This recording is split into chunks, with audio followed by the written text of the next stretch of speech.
হৰিনামৰ ধ্বনিৰে মুখৰিত টিংখাঙৰ বৰবিল 6 দিনীয়া কাৰ্যসূচীৰে ভাগৱত পাঠ আৰু ব্যাখ্যা সহস্ৰাধিক লোকৰ অংশগ্ৰহণেৰে বিশাল ভাগৱত শোভাযাত্ৰা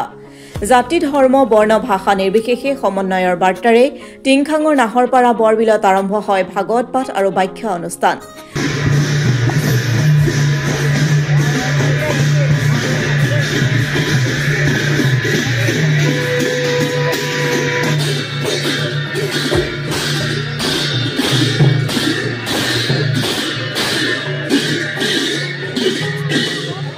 বৃহত্তৰ নাহৰপাৰা বৰবিল গাঁৱৰ ৰাইজৰ উদ্যোগত আৰু দাঁতি কাষৰীয়া ৰাইজৰ সহযোগত 6 দিনীয়াকৈ 2 নম্বৰ নাহৰপাৰা নামঘৰত মঙলবাৰৰ পৰা অনুষ্ঠিত হৈছে ভাগৱত পাঠ আৰু ব্যাখ্যা অনুষ্ঠান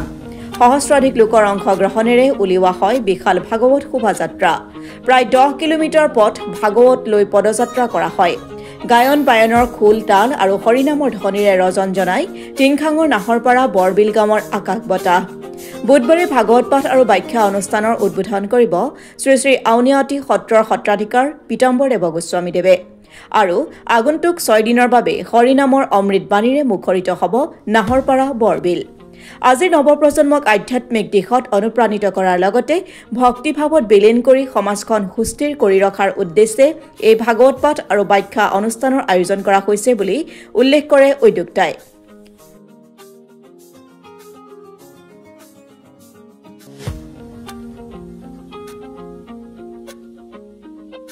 আজিকালি নতুন প্ৰজন্ম এইবিলাক মানে অপ্ৰিয় বস্তুবিলাক খুব গ্ৰহণ কৰিছে দেহাৰ ক্ষতি হোৱা বস্তুবোৰ গ্ৰহণ কৰিছে পৰিৱেশবোৰ বেয়ালৈ গৈ আছে সেইকাৰণে ভক্তি ভাৱটো অন্তত ল'ৰা ছোৱালী মনলৈ আনিব পাৰোঁ ভাল হ'ব বুলি ভাবোঁ আৰু আজি আমি 14 চনৰ পৰা আৰম্ভ কৰিছোঁ দেই 14 চনৰ পৰা এতিয়ালৈকে 3-4বাৰমান হৈ গৈছে ন যথেষ্টখিনি ল'ৰা ঘূৰি আহিছে বেয়া ৰাস্তাৰ পৰা ঘূৰি আহিছে সেইটো কিন্তু ক'ব লাগিব আমি চেষ্টা কৰিছোঁ আৰু আনো কাৰণ আজিকালি মানে পৰিৱেশবোৰ তেনেকুৱা হৈছে দুনিয়াখনৰ কিন্তু সেইবুলি আমি যে আমাৰ নিজৰ সংস্কাৰ সংস্কৃতি এইটো নহ'ব যে ল'ৰা ছোৱালী কিন্তু আমি কিবা এটা দিহা দি যাব লাগিব তেওঁলোকৰ ভৱিষ্যতৰ ৰাস্তা দি যাব লাগিব অকল পঢ়া শুনাই নহয় সামাজিক কামত ধৰ্মীয় কামত ইত্যাদিবিলাকত তেওঁলোকক আমি শিকাব লাগিব সেইবিলাকে আৰু সেইবোৰ দিছে কাম কৰিছে তেওঁলোক 500মান সৰু সৰু ল'ৰা ছোৱালী শংকৰ বাদ্য বজাই মানে ভাগৱত ভ্ৰমণলৈ আগবাঢ়ি গৈছে চিনিয়ৰবিলাক ডাঙৰবিলাকতো আছেই তেওঁলোকক এই শংখ হওক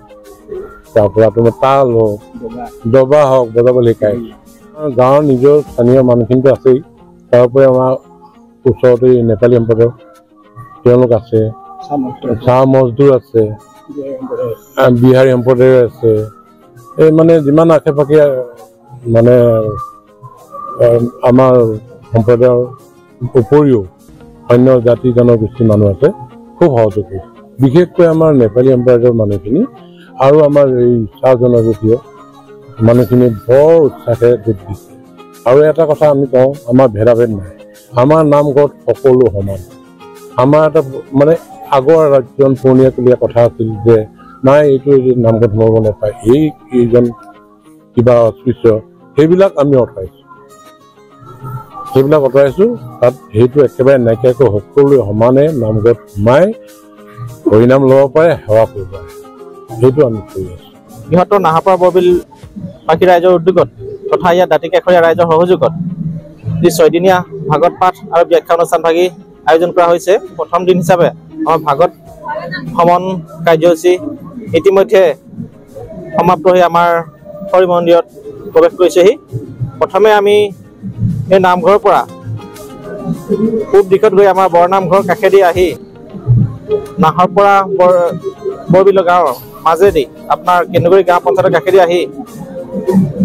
পুনৰ দীক্ষাম ফেক্টৰীৰ কাষৰ ৰাধাকৃষ্ণ মন্দিৰলৈকে সৰ্বমুঠ আমাৰ 10 কিলোমিটাৰ পদযাত্ৰা আৰু গাড়ীৰে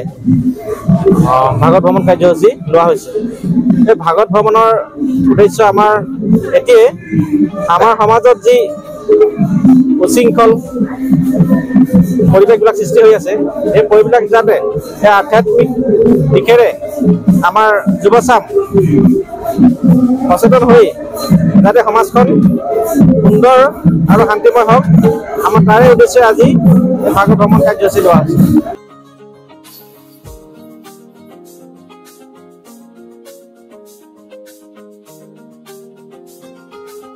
ব্যুৰ ৰিপৰ্ট অসম টুডে।